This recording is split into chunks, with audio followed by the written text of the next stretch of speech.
अस्सलामुअलैकुम students.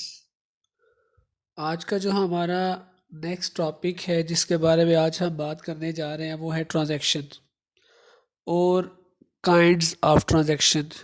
Accounts के अंदर बहुत इम्पॉर्टेंट चीज़ है ट्रांजैक्शन, क्योंकि यूँ समझ लें कि बेसिकली हमारी अकाउंट स्टार्ट ही ट्रांजैक्शन से होती है।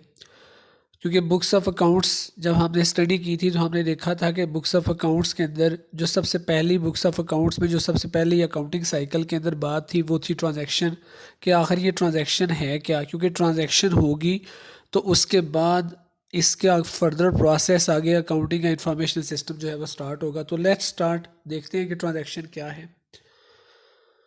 तो इसमें हमारे पास ट्रांजैक्शन में सबसे पहले ट्रांजैक्शन की डेफिनेशन लिखी हुई है कि any dealing between a person's in the business in terms of money is called transaction. कारोबार में कोई भी ऐसा लेन देन जो कि पैसों के लिए किया जाता है, यानी कोई भी ऐसी ट्रांजैक्शन, कोई भी कारोबार में ऐसा लेन देन जो कि रकम के लिए किया जाएगा, जिसमें एक तरफ रकम का होना ज़रूरी है, दूसरी तरफ चाहे वो गुड्स हैं, चाहे वो एसेट्स हैं, चाहे वो चीज़ें हैं, चाहे वो सर्विस है, एक तरफ जो है वो फाइनेंशियल करेक्टर का होना ज़रूरी है। तो कोई भी ऐसा लेन देन जो रकम के लिए किया जाएगा उसको अकाउंट्स कहती है कि ये ट्रांजैक्शन है।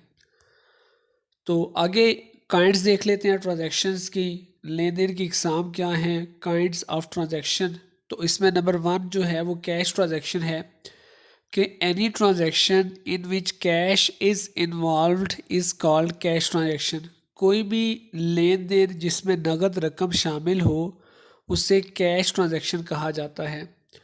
तो कैश ट्रांजैक्शंस की कुछ एग्जांपल्स यहाँ पे दी गई हैं आपका कॉन्सेप्ट क्लियर करने के लिए। इसके अलावा साथ कुछ निशानियाँ बताई गई हैं, कुछ इंग्लिश के वर्ड्स हैं जो उस ट्रांजैक्शंस में अगर आ जाते हैं तो हमें पता चल जाता है कि ये क्या है जी, ये कैश ट्रांजैक्शन है। तो ट्रांजैक्शन में सबसे पहली बात तो ये है कि ट्रांजैक्शन जो है वो उधार ना हो, क्योंकि काइंड्स ऑफ ट्रांजैक्शन में दो किस्म की ट्रांजैक्शन होती है, कि नगद होती है और दूसरी उधार होती है। तो पहली पॉइंट पहले देख लेते हैं नगद लेन देन की निशानियाँ। तो इस लेन देन में उधार की कोई भी निशानी शामिल नहीं होती है, यानी इसमें कोई भी उधार वाली बात शामिल ना हो। और दूसरी बात इसमें यह बताई गई है कि इसमें कुछ वर्ड्स आते हैं इस ट्रांजैक्शन के अंदर, वो कौन कौन से वर्ड्स हैं वो देख लेते हैं। तो इस लेन देन में लफ्ज़ cash, bank, cheque, paid, received या फॉर, ये कुछ वर्ड्स आएंगे ट्रांजैक्शन के अंदर। तो सबसे पहले एग्जांपल देख लेते हैं कि जनवरी 1 में business started with cash ₹1 lakh के कारोबार शुरू हुआ नगद रकम के साथ। उसके बाद जनवरी 2 में bought fix assets with cash ₹10,000। तो इसमें भी कैश का वर्ड आ रहा है पहले दोनों ट्रांजैक्शंस के अंदर। तीसरी ट्रांजैक्शन के अंदर चेक का वर्ड आ रहा है।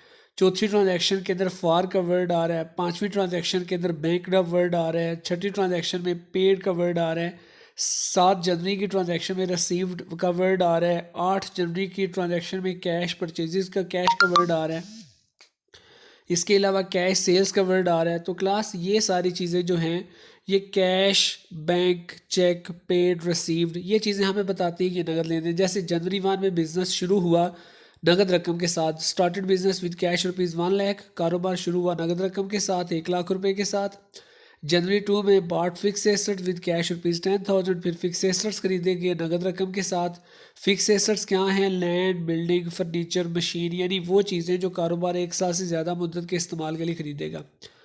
उसके बाद नंबर 3 पे फिक्स एसेट्स दोबारा खरीदे गए लेकिन चेक के थ्रू पेमेंट की गई। उसके बाद सोल्ड फिक्स एसेट्स को फ़रोख्त कर दिया गया ₹10,000 के साथ, और ये भी नगद लेन देन किया गया। सोल्ड फिक्स एसेट्स में भी फिक्स एसेट दिए जा रहे हैं और पैसा बैंक में वसूल किया जा रहा है। उसके बाद पेड एक्सपेंसेस, हमने अखराजात नगद अदा कर दिए।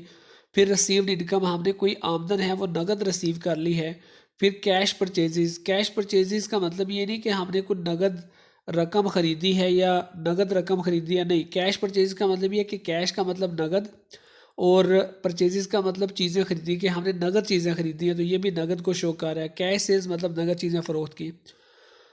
सेकंड पॉइंट के ऊपर आ रहा है हमारे पास काइंड्स ऑफ ट्रांजैक्शन में क्रेडिट ट्रांजैक्शन, उधार लेन देन। तो इसमें भी ये होता है कि any transaction in which cash is not involve, कोई भी ऐसा लेन देन जिसमें नगद रकम शामिल ना हो उसको हम उधार लेन देन कहते हैं। इसमें वसूली यानी receipt and payment of cash is postponed to a future date, यानी नगद रकम की वसूली या अदायगी किसी आने वाली तारीख पे होती है, लेकिन चीज़ या सर्विस का तबादला हो जाता है। तो उर्दू में भी बताया गया कोई भी लेन देन जिसमें नगद रकम शामिल ना हो इसको उधार लेन देन कहा जाता है। इसमें नगद रकम की वसूली या अदायगी किसी आने वाली तारीख में होती है। इसकी भी एग्जांपल्स बताई गई हैं। पहले निशानी देख लें कि पहली बात तो इसमें यह बताई गई है कि इस लेन देन में नगद की कोई निशानी शामिल नहीं होती है। ठीक हो गया, नगद नहीं है तो जाहिर बात है उधार है। इस लेन देन में लफ्ज़ ऑन क्रेडिट का मतलब होता है उधार। ऑन अकाउंट का लफ्ज़ आएगा, इसका मतलब भी उधार है। या कोई पर्सन नेम किसी बंदे का नाम आएगा, कोई बिजनेस नेम किसी कारोबार का नाम आएगा, या वर्ड पेएबल और आउटस्टैंडिंग या रिसीवेबल और एक्रूवल्स, यानी इस तरह के कुछ वर्ड्स आएंगे ट्रांजैक्शन में तो हम इसको उधार समझेंगे।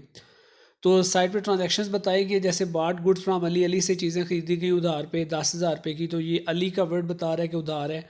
फिर फिक्स एसेट्स खरीदे गए हैं असलम से, असलम का वर्ड बता रहा है उधार है। फिर ऑन क्रेडिट का वर्ड आ गया उधार है। फिर Salim and company business name आ गया उधार है। ऑन अकाउंट वर्ड आ गया उधार है। पेबल आ गया उधार है। तो रिसीवेबल आ गया उधार। तो क्लास ये सारी चीज़ें हमें बता रही हैं कि ये जो है ये उधार लेन देन हो रहा है।